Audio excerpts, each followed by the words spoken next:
La tos llegó como un ladrón en la noche, no un resfriado común, sino un rugido seco que nacía del alma y le rompía el pecho a Tiago. Se dobló sobre la mesa de pino rústica, sus pequeños puños golpeando el borde, mientras los platos de frijoles con manteca, apenas tocados, vibraban con cada espasmo.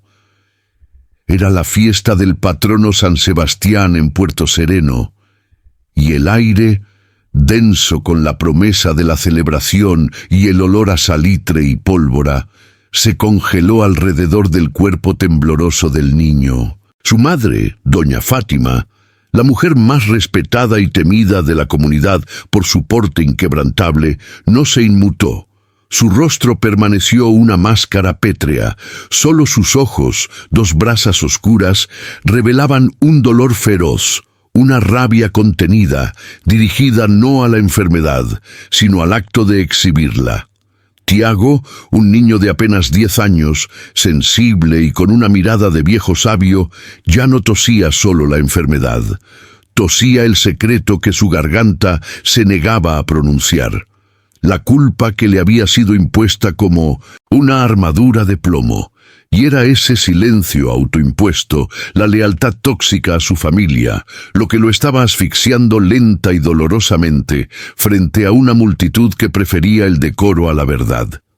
La pesada cortina de terciopelo que doña Fátima utilizaba para ocultar la ventana y proteger la intimidad de la casa del juicio comunitario se sentía ahora como un sudario, atrapando el sufrimiento y el hedor del miedo. Él luchaba por el aire, en el epicentro de un sistema que valoraba la mentira, calmada sobre la verdad liberadora. Su pequeña figura encorvada era el monumento involuntario a la corrupción moral que reinaba en Puerto Sereno, un pueblo donde la gente se acostumbró a mirar hacia otro lado.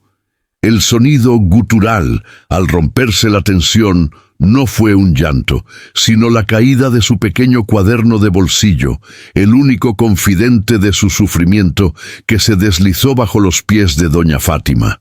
En su interior, en lugar de dibujos de barcos o de la plaza, había un único y desgarrador dibujo a carboncillo. Una figura diminuta con la boca cosida por gruesas y oscuras puntadas, su cuerpo rodeado por la sombra gigante y amenazadora de una llave antigua, el símbolo de la promesa de silencio que había destrozado su salud. Doña Fátima deslizó su pie sobre el cuaderno, escondiéndolo de las miradas curiosas que ya empezaban a indagar con una precisión escalofriante, como si apagara una pequeña chispa de dinamita antes de que explotara el gran polvorín familiar. El silencio, que siguió al ataque de tos, fue más ruidoso que el estallido. Un silencio cargado del juicio comunitario y la opresión del orgullo, mientras Tiago, exhausto y con los ojos vidriosos, sentía la amarga certeza de que el silencio que se suponía que debía proteger era la soga que lentamente le apretaba el cuello. Su pequeño cuerpo se hundía bajo el peso de un secreto que superaba con creces sus 10 años de vida. Y lo único que deseaba era un poco de aire puro que no oliera a salitre, a pólvora y a mentira. Si el peso de un secreto te está asfixiando, te quedarás en silencio o buscarás tu voz. Escribe desde qué lugar de México o del mundo nos acompañas y descúbrelo. Tiago no era un niño común de Puerto Sereno, una aldea costera que vivía de espaldas al mar, obsesionada con la fachada. Era el heredero no oficial de una dignidad ancestral, forjada por su abuelo, un pescador que se convirtió en el líder moral del pueblo y mantenida con puño de hierro por su madre, doña Fátima. Su sensibilidad, una característica que ella siempre percibió como una debilidad, lo hacía más observador, más permeable a las vibraciones no dichas de la gente. A sus 10 años, sus ojos ya habían registrado más mentiras y verdades a medias que la mayoría de los adultos, un archivo doloroso que se manifestaba en su fragilidad física, una tos crónica que la gente de la villa llamaba la tos del mar, el sonido persistente de algo que no podía ser expulsado, el residuo físico de una deslealtad emocional que no era suya, sino impuesta. Su historia se había torcido irreparablemente el día en que presenció el acto infame. El coronel Almeida, un hombre de negocios corrupto y socio silencioso de la familia, desviando los fondos de la cooperativa de pescadores con la aquiescencia pasiva de doña Fátima, quien vio en el silencio la única manera de salvar el buen nombre y el futuro económico que su difunto esposo había construido sobre cimientos inestables. Ella justificó su decisión con la fría lógica del sacrificio necesario, pero la verdad era que el miedo a perder su estatus había eclipsado su moral. El peso de ese acto no recayó sobre los hombros de Fátima, sino sobre el alma tierna de Tiago. Él había prometido el silencio no por avaricia, sino por el miedo incondicional a ver colapsar el mundo de su madre, un amor que se transformó en obediencia ciega, una lealtad convertida en enfermedad. Este trauma, no resuelto, el saber la verdad, mientras la comunidad vivía en una mentira confortable, se convirtió en una constante presión en su pecho. Cada vez que escuchaba a los pescadores quejarse de la escasez, o a su madre hablar de la mala suerte en las cosechas, la tos se intensificaba, un mecanismo de defensa somático, su cuerpo gritando lo que su boca no podía. Los médicos del pueblo le daban jarabes, antibióticos, pero nada funcionaba, porque la enfermedad no era biológica, sino moral. Un castigo mudo que él mismo se infligía para proteger a quien amaba. Su única válvula de escape era su cuaderno, donde los fragmentos de la verdad se escondían en trazos borrosos, un diario de almas en pena que doña Fátima temía encontrar, pues la verdad de un niño es siempre más pura y más peligrosa que la verdad de un adulto. Y ella sabía que ese pequeño objeto era su sentencia. El comportamiento de Tiago se volvió metódico, casi ritualista. Evitaba los ojos de los pescadores, no jugaba en la plaza, su risa se había ahogado en un murmullo y su única compañía eran los silencios forzados de la casa, donde el aire era tan espeso que se podía cortar con un cuchillo. La tensión entre madre e hijo era un cable tenso, listo para romperse.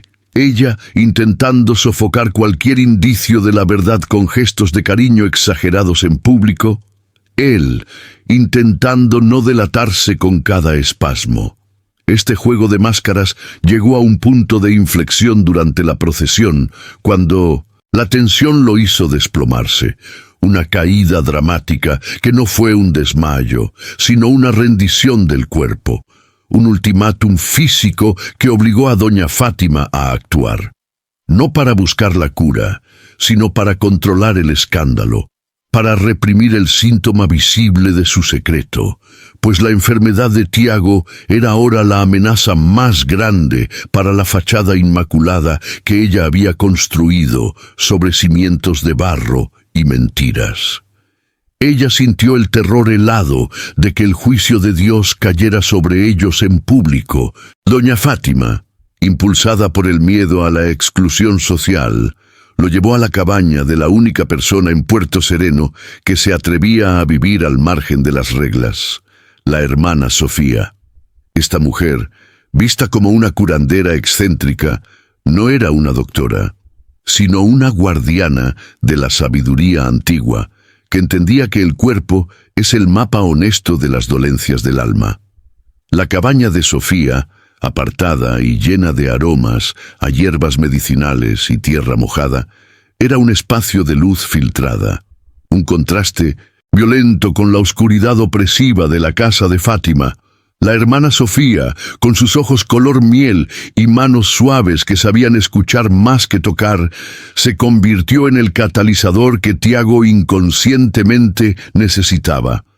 Ella no le preguntó por la tos, ni por el secreto, sino por el peso en su pecho, la cualidad de su miedo, la naturaleza de su lealtad, hablando en un lenguaje metafórico que, por primera vez, Tiago pudo entender. Ella le explicó que había enfermedades que no entraban por la boca, sino que salían de la boca, y que el grito no pronunciado era el veneno más sutil y letal. Su presencia, su calma inexplicable, su aura de verdad, representaban la primera grieta en el muro de silencio que Tiago había erigido para proteger a su madre. La hermana Sofía no usaba medicamentos, ella usaba palabras, silencios y la sabiduría de la naturaleza. Le dio a Tiago un té de hierbas amargas y en lugar de decirle que descansara, le pidió que dibujara su dolor. Este acto, una concesión inesperada a su necesidad de expresión, abrió una compuerta. Tiago al principio solo podía hacer trazos nerviosos, pero gradualmente el dibujo se transformó en un mapa más claro, un camino hacia la verdad que estaba enterrada bajo toneladas de miedo. La hermana Sofía entendió que el niño no era el paciente, sino la víctima, y que el verdadero enfermo era el sistema de mentiras que lo rodeaba.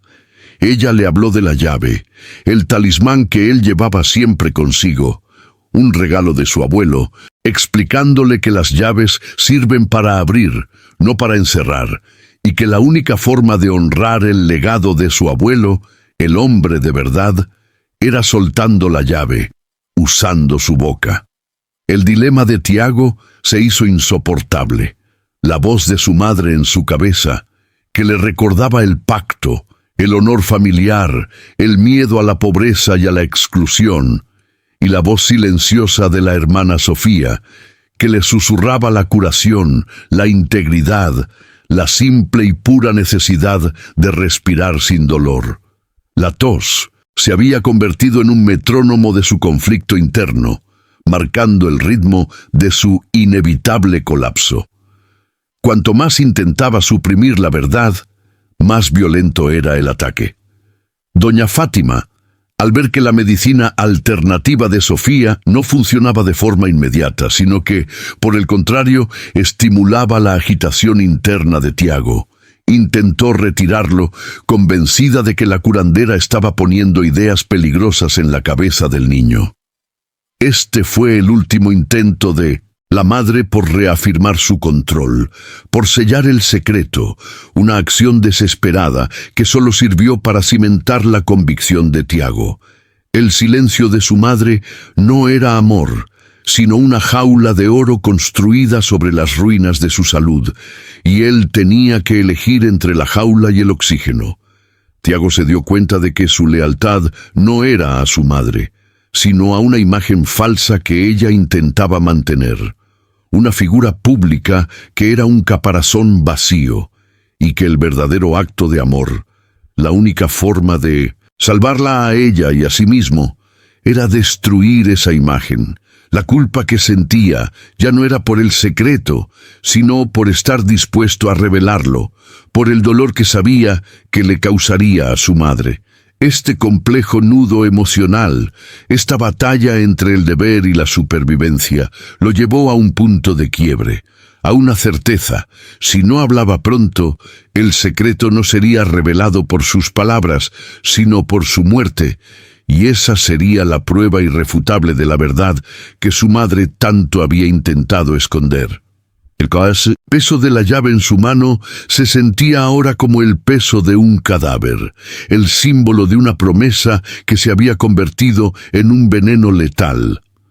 Él sabía que su misión iba más allá de su propia vida, era una obligación moral.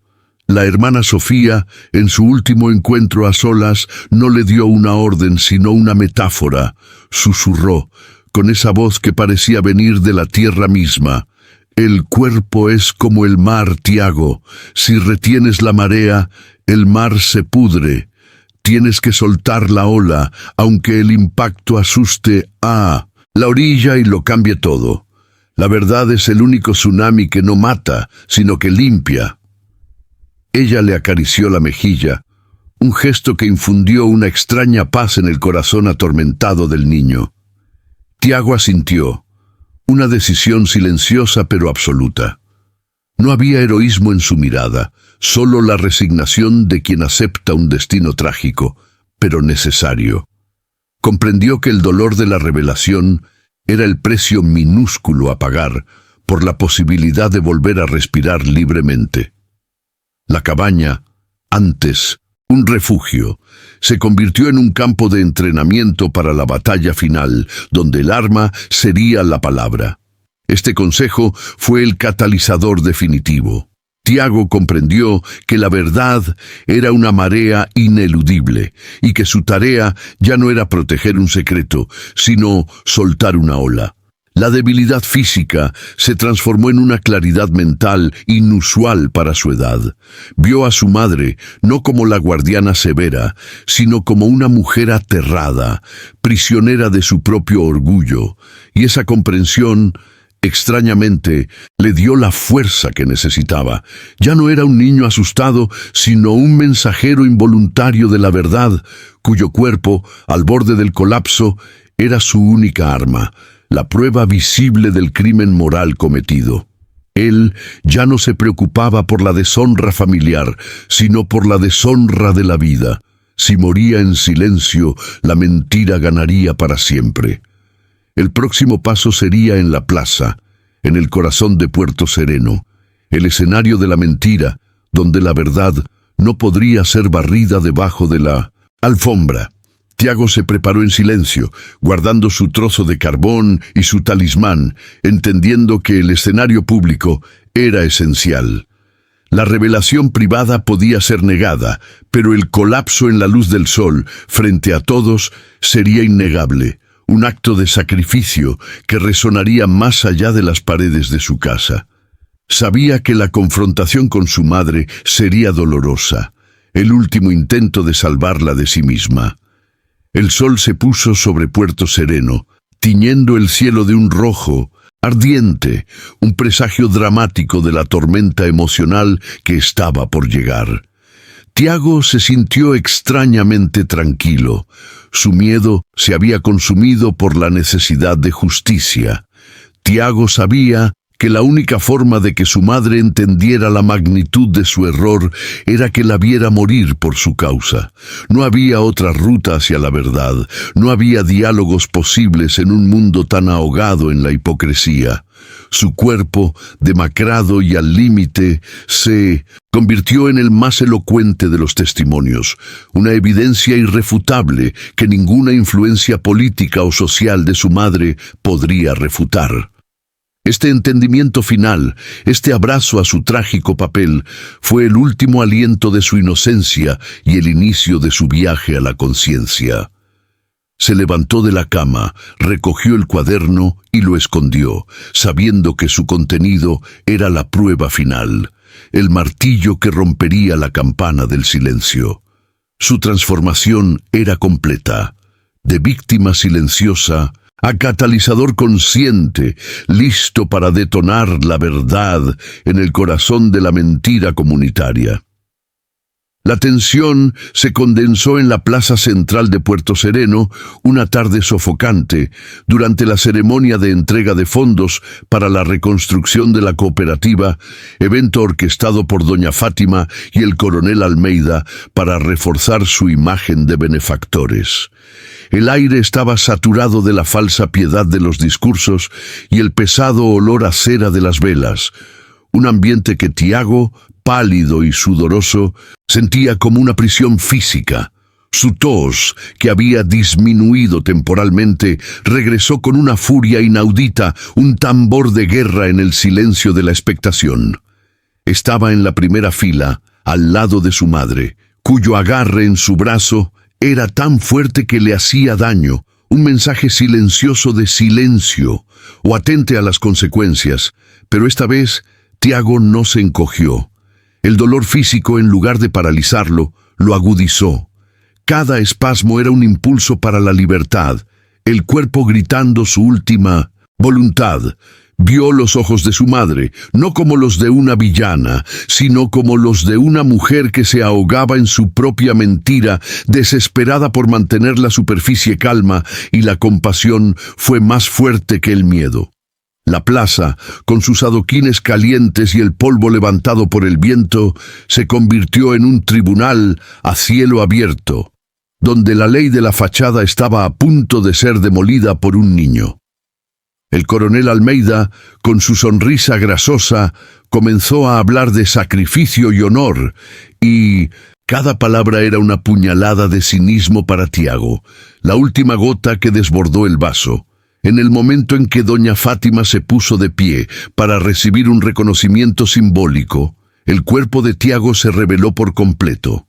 La tos se transformó en un jadeo desesperado y se levantó de golpe, con un movimiento descoordinado, tropezando con la silla, un caos inesperado que detuvo en seco la ceremonia. La multitud, hipnotizada, volteó a verlo, presenciando el colapso, no solo físico, sino el desmoronamiento de la fachada de la familia más respetada de Puerto Sereno. Doña Fátima, con la llave de plata en la mano, símbolo de su estatus y el secreto, intentó sujetarlo, susurrando amenazas y súplicas de silencio en un tono que solo él podía escuchar, pero su poder sobre él se había desvanecido. Su voz, antes de autoridad indiscutible, sonaba ahora hueca y patética. En ese instante de confrontación, con el ruido del mar de fondo y el silencio atónito de la plaza, Tiago, con un esfuerzo sobrehumano, abrió su palma y dejó caer algo en el suelo. No fue el cuaderno, sino un pequeño trozo de carbón, el mismo que usaba para dibujar la verdad que había sacado de su bolsillo. Con su dedo tembloroso, trazó una sola línea en el polvo. Una línea que se convirtió en una punta de flecha, señalando al coronel Almeida, y justo después, con una voz rasposa que apenas era un murmullo, pero que resonó como un trueno en el silencio, pronunció una sola palabra, la palabra que su cuerpo había estado gritando durante meses: robo. La revelación no fue un discurso, sino un grito de agonía física, la verdad liberada por el último aliento de su fuerza, un susurro cargado de la convicción de un moribundo que no podía ser ignorado. El impacto fue sísmico. Las miradas de la multitud no se dirigieron a Tiago, sino al coronel Almeida, quien palideció. Y luego, en una reacción instintiva y desesperada, intentó huir, confirmando la acusación silenciosa. El desmoronamiento fue total. Doña Fátima, con su máscara rota, no lo defendió. Se quedó inmóvil, observando el cuerpo exhausto de su hijo, su dolor tan palpable que era como si la estuviera golpeando, y en ese momento la verdad la golpeó con la fuerza de una ola gigantesca. Su orgullo, su miedo al juicio, había estado matando a su propio hijo. Ella no había sido la guardiana de su familia, sino su verdugo. Su rostro se descompuso en una expresión de horror y arrepentimiento que no podía ser fingida, lágrimas que brotaban de una fuente de dolor reprimido durante años, mojando la alfombra de la plataforma. La llave de plata se resbaló de su mano, cayendo con un tintineo metálico y débil sobre los adoquines, perdiendo todo su poder simbólico. La revuelta no fue una reacción violenta de la multitud, sino una implosión emocional.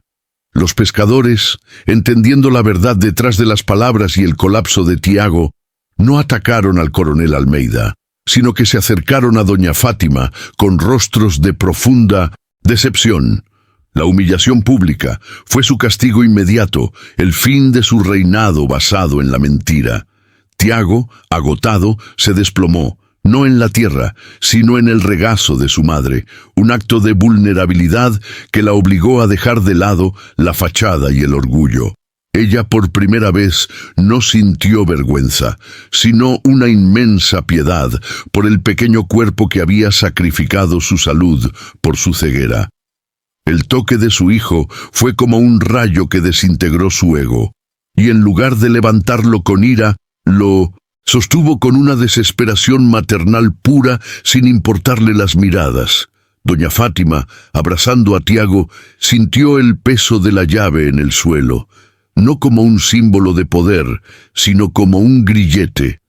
El milagro no fue la curación instantánea, sino el cambio en su corazón, la rendición de su ego. Vio la marca del carbón en la tierra, el robo silencioso que el niño había gritado con su cuerpo, y la comprensión final se instaló. La única forma de salvar a su hijo era aceptando la verdad que la resistencia de Tiago se había roto, pero también la de su madre.